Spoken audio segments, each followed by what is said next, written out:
జయశంకర్ భూపాలపల్లి జిల్లా కాటారం మండలంలోని AVS function హాల్లో కాటారంలోని ప్రైవేటు మరియు ప్రభుత్వ పాఠశాలల్లో చదువుతున్న 9, 10వ తరగతుల గ్రామీణ విద్యార్థులకు స్వయం కృషి స్వచ్ఛంద సేవా సంస్థ వారి సహకారంతో ఇంపాక్ట్ క్లబ్ ఇంటర్నేషనల్ వారి ఆధ్వర్యంలో ప్రభుత్వ వికాస శిక్షణ తరగతులను ప్రారంభించారు. ఈ కార్యక్రమానికి ముఖ్య అతిథిగా కాటారం డీఎస్పీ రామ్మోహన్ రెడ్డి పాల్గొన్నారు. ఈ కార్యక్రమంలో కాటారం డీఎస్పీ రామ్మోహన్ రెడ్డి మాట్లాడుతూ ప్రతి ఒక్కరూ కష్టపడి చదవకూడదని ఇష్టపడి చదవాలని విద్యార్థులకు సూచించారు.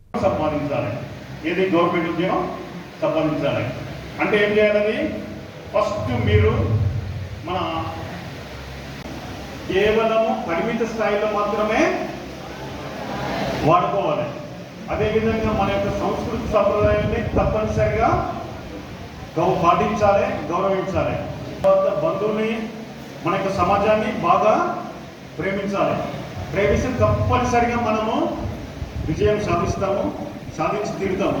నువ్వు ఒకవేళ ఇవన్నీ చేసిన తర్వాత నాకు ఇవన్నీ వద్దు అనుకున్నా కూడా అవుతాయా? ఎందుకంటే నేను ఆల్రెడీ చెప్పాను, నేను కళ్ళకన్నాను, చదువుతూ పోయాను. నాకు 6 జాబ్లు వచ్చినాయి, 6 జాబ్స్ వచ్చినాయి, 6 గవర్నమెంట్ జాబ్స్ వచ్చినాయి.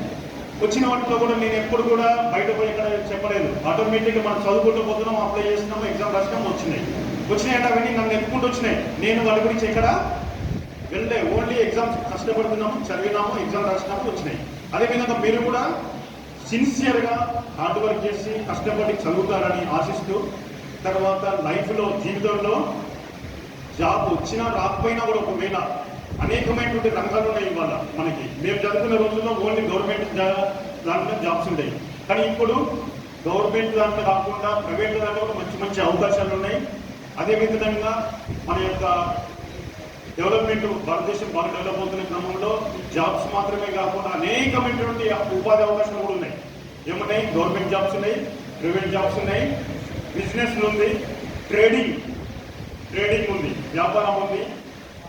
తర్వాత అనేకమైనటువంటి అవకాశాలు ఇంకా మార్కెట్లో మనకున్నాయి. కాబట్టి ఎక్కడైనా సరే విజయం సాధించాలని ఏం చేయాలి? ఫస్ట్ కలగనాలి, క్రమశిక్షణతో ఉండాలి, కష్టపడాలి. కాబట్టి ఇవన్నీ చేసిస్తే మీరు ఏ ఫీల్డ్లో అయినా కూడా బాగా రాణించి జీవితంలో స్థిరపడతారు. సిస్టమేటిక్గా లైఫ్ని, ఒక నాణ్యమైన లైఫ్ని, క్వాలిటీ ఆఫ్ లైఫ్తోని ముందుకు వెళ్తారు. అలా వెళ్ళాలని ఆశిస్తూ ముగిస్తున్నాను.